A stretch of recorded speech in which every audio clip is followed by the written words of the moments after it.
Welcome, स्वागत है आपका एक और नए क्लास में। आज की क्लास में हम चैप्टर 3 पढ़ेंगे पाइथन का, जो कि है कंट्रोल फ्लोज।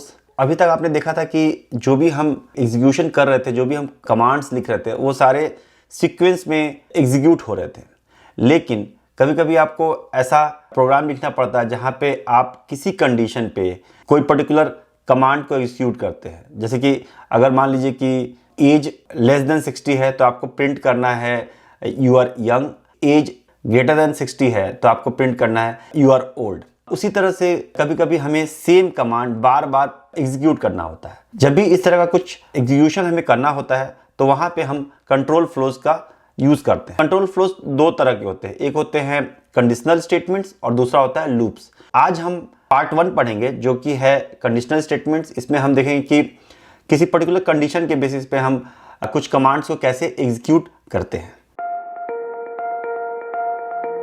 तो मान लीजिए कि हमें एक प्रोग्राम लिखना है जहां पे हमें यूजर से एज इनपुट कराना है और चेक करना है कि यूजर किड है, यंग है या फिर ओल्ड है।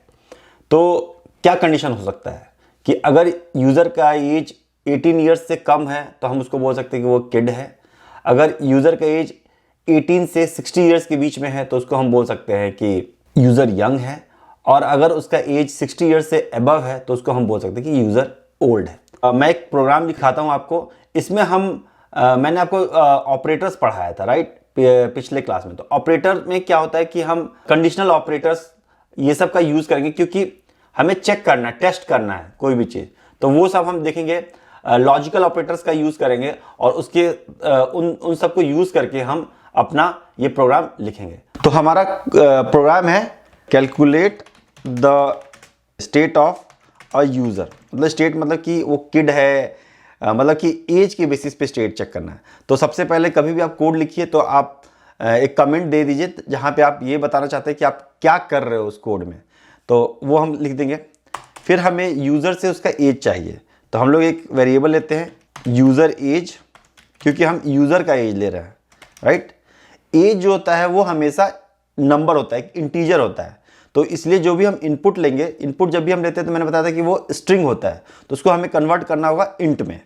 तो पहले हम इनपुट लेते हैं और हम बोलते हैं कि एंटर योर एज, राइट। लेकिन ये आपका हमेशा स्ट्रिंग होगा, तो हमें उसको कन्वर्ट करना होगा इंटीजर में, इंट। ओके, तो ये इंटीजर हो जाएगा। अब आपको चेक करना है कि यूजर का एज क्या है। तो अगर यूजर का एज 18 ईयर से कम है तो हमें प्रिंट करना है कि यू आर ए किड। तो हमें उसके लिए एक कीवर्ड होता है if.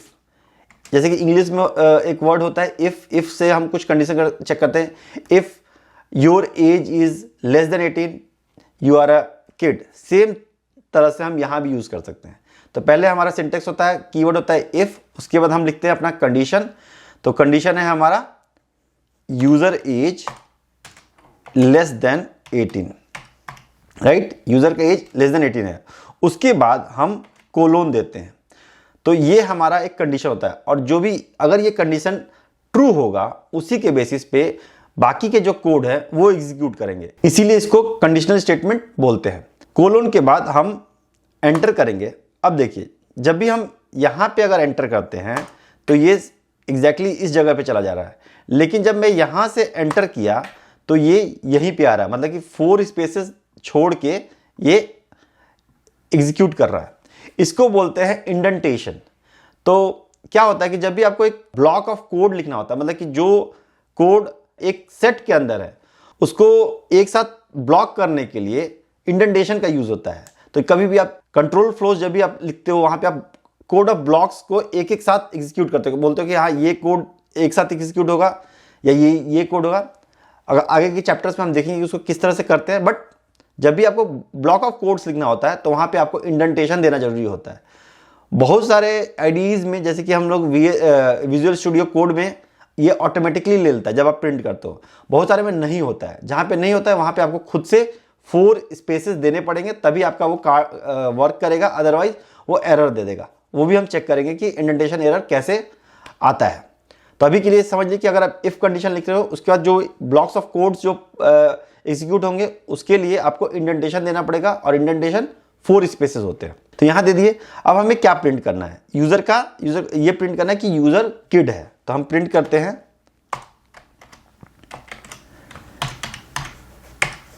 You are a kid. Okay, ये हो गया इफ कंडीशन अगर सेटिस्फाई तो इतना ही करना है, इसके अलावा और कुछ नहीं करना। मतलब ये एक ब्लॉक हो गया। तो अब दूसरा ब्लॉक लिखना है या दूसरा कोड लिखना है तो हम उस ब्लॉक से आगे बढ़ेंगे, तो हम बैक स्पेस दबाएंगे तो वो 4 स्पेस जो ब्लॉक का होता है इंडेंटेशन वो रिमूव कर देगा। अब नेक्स्ट कंडीशन क्या है कि अगर मान लो कि वो किड नहीं है तो वो उसका हम ये चेक करेंगे, आइदर वो 18 से, मतलब कि 18 से कम नहीं है तो 18 या 18 से ज़्यादा होगा। 18 या 18 से ज़्यादा है तो वो आइदर यंग हो सकता है या फिर ओल्ड हो सकता है, राइट। तो पहले हम चेक करते हैं कि 18 से ज़्यादा है बट 60 से कम है, या इसके अलावा हम एक और चीज़ चेक कर सकते हैं कि वो 60 से अबव है एज, तो उसमें हम सीधे सीधे प्रिंट कर देंगे ओल्ड। तो अब पहला कंडीशन हमने इफ दिया। अब दूसरा कंडीशन जब भी आपको देना होगा तब आप उसको एल इफ करोगे। इसका मतलब ये होता है कि ये जो इफ का जो कंडीशन है वो सारा एक के साथ टाइटली कपल्ड रहेंगे इन द सेंस कि अगर ये वाला सेटिस्फाई नहीं हुआ तभी ये एग्जीक्यूट होगा, अगर ये सेटिस्फाई हो गया तो बाकी के आगे के कोड को वो इग्नोर कर देगा। तो एलिफ नेक्स्ट कंडीशन क्या है कि यूजर का एज 60 से ज़्यादा है। अगर यूजर का एज 60 से ज़्यादा है तो वो क्या है, वो ओल्ड है। तो ऑफकोर्स वो next set of blocks execute होंगे। उसके लिए हम प्रिंट करते हैं और लिखते हैं यू आर ओल्ड। ओके, अब ये हो गया। तो अगर ये कंडीशन भी सेटिस्फाई नहीं करता है, इसका मतलब कि वो यंग है, आइदर वो किड होगा, ओल्ड होगा या यंग होगा। तो ना ही वो किड है ना ही वो ओल्ड है, तो उस केस में वो यंग होगा। इंग्लिश में हम कैसे बोलते हैं, if your age is less than 18 you are a kid, else if your age is greater than 60 you are old. Else अगर ये दोनों कंडीशन आप सेटिस्फाई नहीं करते तो else you are a young. तो हम लोग सीधे सीधे यहां पे लिख देंगे एल्स, देन हमें कोलोन देना होगा, एंटर प्रिंट करेंगे और next set of codes execute होगा, else you are young. Okay, तो इस तरह से आप देखो कि ये हमारा कंडीशनल स्टेटमेंट बना है और इसको हम एग्जीक्यूट करके देखते हैं। हमने रन किया, एंटर योर एज पूछ रहा है, मैं दे रहा हूं 30। ये क्या प्रिंट किया, ये प्रिंट किया यू आर यंग। मतलब यहां से इसने स्टेटमेंट एग्जीक्यूट हुआ जहां पे वो पूछ रहा है कि अपना एज बताइए। उसके बाद ये नेक्स्ट स्टेटमेंट पे गया, ये एग्जीक्यूट हुआ, ये पूछा यूजर एज लेस देन 18, ये फॉल्स है। तो जब भी ये फॉल्स होता है तो इसके अंदर में जो भी ब्लॉक रहेगा वो एग्जीक्यूट नहीं करेगा। तो ये फॉल्स हो गया तो ये एग्जीक्यूट नहीं हुआ। फिर वो इसके बाद ये नेक्स्ट पे गया, यहाँ पे गया, यहाँ पे चेक किया यूजर एज ग्रेटर देन 60 नहीं है, वो 30 है। तो ये कंडीशन भी फॉल्स हो गया। जब ये फॉल्स हुआ तो यहाँ ये जो ब्लॉक है इसके अंदर में वो एग्जीक्यूट नहीं हुआ। उसके बाद यहाँ पे अगर ये दोनों कंडीशन नहीं हो, कोई भी कंडीशन सेटिस्फाई नहीं हुआ तो वो सीधे सीधे आ जाएगा एल्स पे और जो भी उसके अंदर ब्लॉक हो उसको एग्जीक्यूट करेगा। जरूरी नहीं है कि एल्स स्टेटमेंट हो ही, अगर वो होता है तो एग्जीक्यूट करेगा, अगर नहीं होता है तो एग्जीक्यूट नहीं करेगा। तो चलिए एक बार और इसको रन करके देखते हैं। इस बार मैं एज डालता हूं 12 years, you are a kid.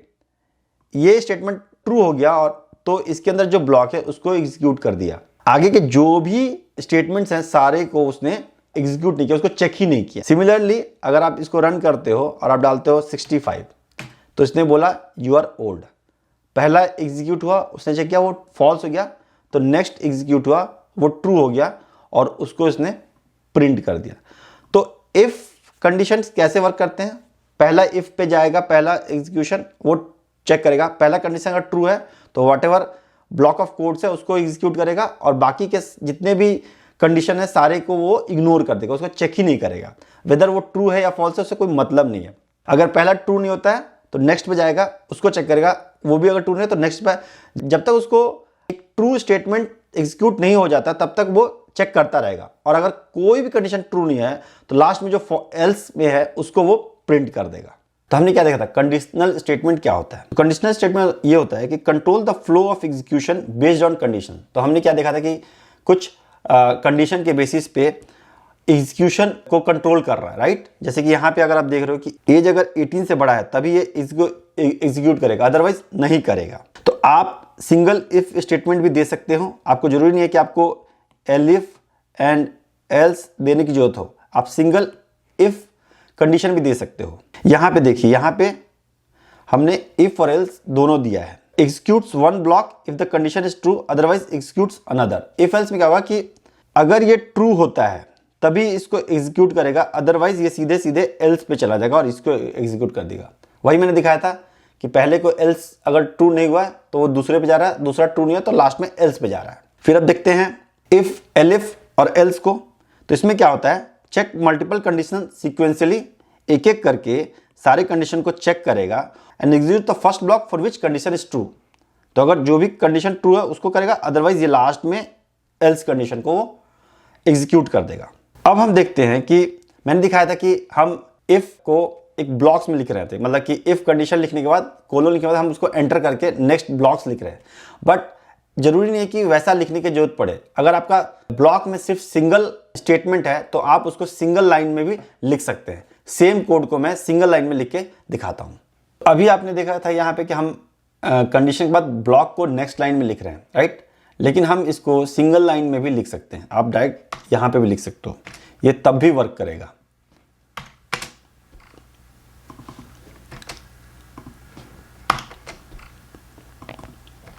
Okay, तो हमने सिंगल लाइन में लिख दिया और इसको एग्जीक्यूट करके देखते हैं।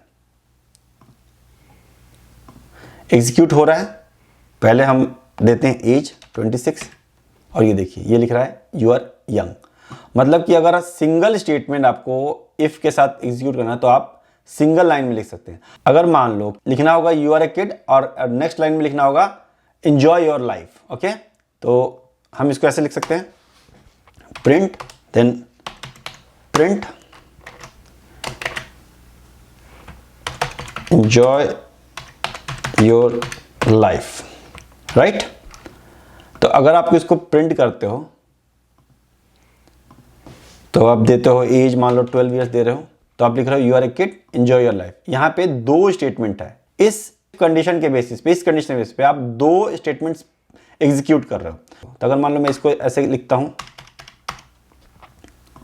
और उसके बाद इसको भी देता हूं, तो ये देखिए ये आपका एरर दे रहा है। ये जो रेड अंडरलाइन है ये एरर है। ये क्या लिख रहा है error, statement must be separated by new line और सेमी कॉलन।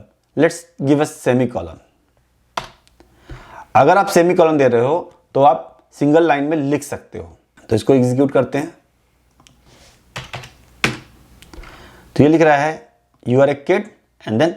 तो जब भी आपको मल्टीपल स्टेटमेंट्स लिखना है और सिंगल लाइन में लिखना है तो आप उस स्टेटमेंट्स को सेमी कॉलन के थ्रू सेपरेट कर सकते हो। तो इधर आप न्यू लाइन के थ्रू सेपरेट करोगे या सेमी कॉलन के थ्रू सेपरेट करोगे। तो इस तरह से आप इफ और एल्स जो कंडीशनल स्टेटमेंट्स है उनको आप ब्लॉक्स में लिख सकते हो, मतलब कि मल्टीपल स्टेटमेंट्स को एक साथ एग्जीक्यूट कर सकते हो एक एक लाइन देके, या फिर सिंगल लाइन में भी दे सकते हो। मैं बोलूंगा कि आप न्यू लाइन पे ही दीजिए ताकि उससे रीडेबिलिटी बढ़ती है, कोड का रीडेबिलिटी बढ़ता है। क्योंकि अगर आप सिंगल लाइन में दोगे तो ये पूरा लाइन एक पूरा लंबा लाइन बन जाएगा और आपको पूरा कोड दिखेगा नहीं। लेकिन आप न्यू लाइन पे देते हो तो वो कोड दिखता है। अब मान लीजिए कि आपको कोई वेरिएबल में कोई वेरिएबल आप ले रहे हो और उसमें जो वैल्यू असाइन कर रहे हो वो किसी कंडीशन के बेसिस पे वो वैल्यू असाइन हो। मान लो कि आप असाइन कर रहे हो यूज़र का यूज़र स्टेट एक वेरिएबल है, इसमें असाइन कर रहे हो किड, ओल्ड या यंग, राइट। तो ये किस बेसिस पे होगा, किड तब होगा जब एज लेस देन 18 हो, ओल्ड तब होगा जब वो ग्रेटर देन 60 हो। तो जब भी इस तरह का अगर आपको वेरिएबल में असाइनमेंट करना हो जिसमें कंडीशन के बेसिस पे, उस वक्त भी आप इफ और एल्स का यूज़ कर सकते हो। और उसका जो सिंटेक्स है वो इस तरह से होता है, वेरिएबल के अंदर आप वैल्यूज़ असाइन करते हो तब जब ये कंडीशन ट्रू हो। अगर ये कंडीशन ट्रू हो तो ये वैल्यू असाइन कर दो, अदरवाइज ये वैल्यू असाइन करो। इफ और एल्स का यूज़ कर सकते हो। लेकिन आपको अगर मल्टीपल है, मल्टीपल जैसे कि इफ एल्स इफ ये सब करना है तो आप क्या करोगे कि ये कंडीशन इफ ट्रू, पहला ट्रू दोगे, उसके बाद जो एल्स में इसके अंदर अनदर इफ एल्स स्टेटमेंट्स दे सकते हो। तो चलिए मैं इसको आपको करके दिखाता हूं और हम प्रोग्राम लिखेंगे जिसमें यूज़र का स्टेट हम वेरिएबल में असाइन करेंगे और उसमें हम एज के बेसिस पे उसका स्टेट चेक करेंगे कि वो किड है, ओल्ड है या यंग है। तो हम यूज़र से उसका एज लेंगे और हम एक वेरिएबल बनाएंगे यूज़र स्टेट, उसके अंदर हम उसका स्टेट डालेंगे वेदर वो किड है, ओल्ड है या यंग है, और उसके बेसिस पे हम प्रिंट करेंगे। हम लिखेंगे QR और इसके अंदर हम यूजर स्टेट डाल देंगे, राइट। ये वाला सारे कोड को डिलीट कर देते हैं। ओके, अब इसमें क्या होगा कि अगर एज 18 ईयर्स से कम है तो वैल्यू असाइन होना चाहिए किड, तो पहला वैल्यू हम डालेंगे किड, राइट। कंडीशन क्या है, यूजर एज लेस देन 18, तो हम लिखेंगे इफ, और यहां पे आप कंडीशन दोगे यूजर एज लेस देन 18। अगर ये नहीं होता है तो क्या होगा, if it's not true then what, else. यहां पे आप एलिफ नहीं लिख सकते हो, राइट। यहां पे आप इफ और एल्स में ही लिख सकते हो। एल्स के अंदर अब क्या आ गया, अगर आप वो किड नहीं है तो या वो यंग होगा या फिर ओल्ड होगा, तो हम चेक करेंगे इफ के अंदर। अब हम इसके अंदर फिर एक कंडीशन लगाते हैं कि अगर वो ओल्ड है तो ओल्ड प्रिंट करना चाहिए, तो आप लिखोगे ओल्ड और यहां पे आप कंडीशन दे दोगे if user age greater than 60 else young. तो अब यहां पे क्या कर रहे हो आप कि आप किड असाइन कर रहे हो अगर यूजर एज लेस देन 18 है। अगर ये ट्रू नहीं हो रहा है उस केस में आप एल्स जा रहे हो, मतलब इसका इफ का ये एल्स एक फॉल्स स्टेटमेंट के लिए है। अब इसके अंदर फिर से आपने एक स्टेटमेंट दे दिया कि अगर एज ग्रेटर देन 60 है तो आप ओल्ड करोगे, एल्स यंग करोगे। तो मतलब कि ये ट्रू स्टेटमेंट अगर नहीं हुआ तो ये पूरा एग्जीक्यूट होगा, और इसके अंदर आप अगर ये ट्रू स्टेटमेंट नहीं होगा तब ये एग्जीक्यूट होगा। तो चलिए इसको मैं एग्जीक्यूट करके दिखाता हूं। तो अब आप एज प्रिंट करो, एज हम डालते हैं मान लो 12, तो यू आर किड, राइट। मतलब कि यूजर स्टेट के अंदर किड असाइन हुआ और उसको यहां पे प्रिंट कर दिया गया। फिर से हम एग्जीक्यूट करते हैं और हम डालते हैं एज 65, तो ये लिख रहा है ओल्ड, मतलब कि ये स्टेटमेंट फॉल्स हो गया। तो ये इसके अंदर गया और इसके अंदर फिर ये स्टेटमेंट चेक किया 60 और उसके अंदर ये असाइन कर दिया ओल्ड, राइट। अब एक बार और हम प्रिंट करते हैं जिसमें हम देखें कि ये वाला एग्जीक्यूट हो रहा है कि नहीं। तो अब हम डालते हैं एज 25 और ये लिख रहा है यू आर यंग, मतलब कि पहले ये स्टेटमेंट चेक किया, ये फॉल्स हो गया तो इसके अंदर आया, फिर ये स्टेटमेंट चेक किया, ये भी फॉल्स हो गया, इसलिए ये इसको असाइन कर दिया। तो इस तरह से वेरिएबल में जब भी आपको किसी कंडीशन के बेसिस पे कोई वैल्यू असाइन करना हो तो आप इस तरह से कर सकते हैं। मैंने ये बताया था कि हम मल्टीपल कंडीशंस को क्लब कर सकते हैं इफ के अंदर, और वो होगा लॉजिकल ऑपरेटर्स के थ्रू। तो हम 3 लॉजिकल ऑपरेटर्स हमारे होते हैं। पहला होता है एंड, दूसरा होता है और तीसरा होता है नॉट। तो अगर 2 कंडीशंस ट्रू हो तभी कुछ एग्जीक्यूट हो, उस केस में हम एंड का यूज करते हैं। अगर 2 कंडीशन में कोई भी एक कंडीशन ट्रू हो तो उस समय हम और का यूज कर सकते हैं। और अगर हम कोई स्टेटमेंट फॉल्स है, उसके अगेंस्ट हमें कुछ करना है, तो उसको हम नॉट का यूज करके कर सकते हैं। तो चलिए इसको मैं एक एग्जाम्पल के थ्रू आपको समझाता हूं। तो अब हम चेक कर लेते हैं कि लॉजिकल ऑपरेटर्स का यूज करके हम कैसे अपना कंडीशन लिख सकते हैं इफ और एल्स इफ में, और उसको हम एग्जीक्यूट करके देखते हैं। तो चलिए मैं आपको दिखाता हूं यहाँ पे एक कोड लिख के। तो मान लीजिए कि हमारे पास एक वेरिएबल x जिसके अंदर वैल्यू है 15, ओके। अब हम चेक कर सकते हैं कि 15 10 और 20 के बीच में है या नहीं है, right.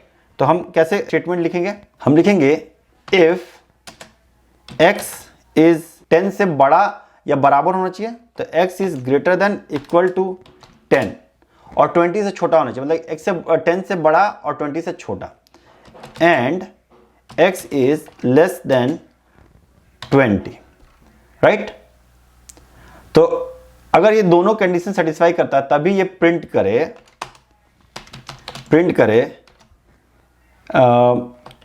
x is between 10 and 20। तो जब भी आपको दो कंडीशन देना हो तब आप इस तरह से आपका काम करता है। तो लेट्स चेक। तब ये देखिए x इज बिटवीन 10 and 20, मतलब ये दोनों कंडीशन ट्रू हुआ तभी ये यहां पे प्रिंट किया। अब हमें देखना है कि आइदर ये 10 से बड़ा हो या 5 से छोटा हो। x is either greater than 10 और लेस देन 5। अगर मान लो कि ये कंडीशन है तो मतलब कि 5 से लेके 10 के बीच में कोई भी वैल्यू हो तो वो एग्जीक्यूट नहीं करेगा। तो इसको चेक कर लेते हैं। तो अगर मान लो x का वैल्यू 4 है तो हम लिखेंगे आइदर ग्रेटर देन 10 और x is less then 5, right. तो ये कंडीशन हमारा x इक्वल टू 4 है, मतलब कि ये कंडीशन ट्रू होगा बट ये कंडीशन हमारा फॉल्स हो जाएगा। तो देखते हैं क्या ये आउटपुट देता है। लिखिए x is either greater than 10 और लेस देन 5। अगर हम यहीं पे x का वैल्यू 7 कर देते हैं तो ये कुछ भी प्रिंट नहीं करेगा। देखिए इसने कुछ भी प्रिंट नहीं किया।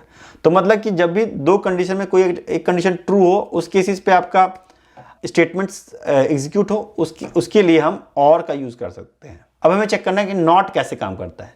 तो अगर मान लो x ग्रेटर देन 10 ना हो, राइट, तो उस केस में क्या करेंगे। तो अगर हम ये कंडीशन है हमारा x is not greater than 10, right, तो हमें लिखना है कि अगर हमने यहां लिख दिया condition x is greater than 10, लेकिन हमें इसका उल्टा चाहिए, राइट। हमें x less than equal to 10 हो, वो सारे स्टेटमेंट्स में ये हमें कंडीशन ट्रू होना चाहिए, लेकिन हमने लिख दिया x ग्रेटर देन 10। इस केस में आप आगे नॉट लगा दो कि तो जो भी इसका जो रिजल्ट आएगा, जो कंडीशन का रिजल्ट आएगा उसको वो रिवर्स कर देगा, राइट। Let's check this.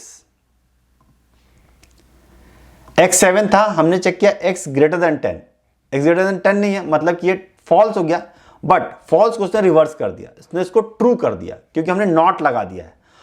तो ये पूरा कंडीशन जो ये है ये ट्रू हो गया, इसलिए ये एग्जीक्यूट हो रहा है। अगर हम यहां पे लिख दें 11 तो ये एग्जीक्यूट नहीं होगा। ये देखिए ये एग्जीक्यूट नहीं होगा। तो इस तरह से हम लॉजिकल ऑपरेटर्स को यूज करके हम इफ में अपने मल्टीपल कंडीशंस को क्लब करके और हम उसका ट्रू या फॉल्स रिजल्ट के बेसिस पे हम स्टेटमेंट्स अपना एग्जीक्यूट करवा सकते हैं। हम अपने इफ कंडीशन में मल्टीपल कंडीशंस को कंबाइन कर सकते हैं। जैसे यहाँ पे आप देख रहे हो कि हम x 5 less than x less then 20 दो कंडीशन को हमने एक ही साथ लिख दिया। जैसे कि मतलब कि हमने लिखा x greater then 5 and x less then 20। इन दोनों कंडीशन को क्या किया कि हमने इसको रिवर्स किया, तो ये रिवर्स जब हुआ तो ये हो जाएगा 5 लेस देन x और फिर x ग्रेटर देन 20 है, तो इसको हमने इस तरह से लिख दिया। तो इस तरह से भी हम अपना कंडीशंस लिख सकते हैं। जहाँ पे भी आपको एंड कंडीशन लिखना होता है और ये उसके अंदर सेटिस्फाई हो सकता है तो हम उसको कंबाइन करके अपना कंडीशन हम लिख सकते हैं। तो अभी चलिए एक प्रोग्राम के थ्रू इसको समझते हैं। जैसे अब हमें चेक करना है कि x 10 और 20 के बीच में होना चाहिए, तो उसके लिए क्या लिख देंगे हम यहाँ पे 10 is less then x is less then 20, मतलब कि ये x आपका 10 और 20 के बीच में है और यहाँ पे प्रिंट कर लेंगे x is between 10 and 20, right. तो ये कंडीशन ये x इन दोनों के बीच में लाई कर रहा है, तो प्रिंट करके चेक कर लेते हैं। तो ये देखिए x का वैल्यू 11 था और ये 10 और 20 के बीच में ये प्रिंट कर रहा है। अगर वही हम x की वैल्यू को हम चेंज कर देते हैं 5 कर देते हैं तो ये प्रिंट नहीं करेगा। तो बेसिकली यहाँ पे ये एक कंडीशन ये हो गया और ये एक कंडीशन आपका ये हो गया। तो इन दोनों कंडीशन को हमने लॉजिकल ऑपरेटर एंड के थ्रू क्लब किया है। बट हम इतना बड़ा लिखने की जगह पे हम सिंगल से एक ही चेन में कंडीशन को हमने लिख दिया। तो इस तरह से भी आप अपना इफ कंडीशंस लिख सकते हो। ये था हमारा पूरा क्लास जो कंडीशनल स्टेटमेंट पे बेस्ड था। इसको और प्रैक्टिस करने के लिए मैंने कुछ एक्सरसाइजेज यहाँ पे लिख रखा है, आप देख सकते हैं। ये सारे बेस्ड हैं आपके कंडीशनल स्टेटमेंट पे, और जो भी मैंने पढ़ाया है उसी पे बेस्ड है। तो आप इसको प्रैक्टिस करो, और अगर आपको कुछ डाउट होता है तो आप मुझे पूछ सकते हैं। नेक्स्ट वीडियो में अब हम पढ़ेंगे दूसरा कंट्रोल फ्लोज, जिसको बोलते हैं लूप्स। पाइथन में 2 तरह के लूप्स होते हैं, एक होता है फॉर और एक होता है व्हाइल। नेक्स्ट क्लास में हम देखेंगे।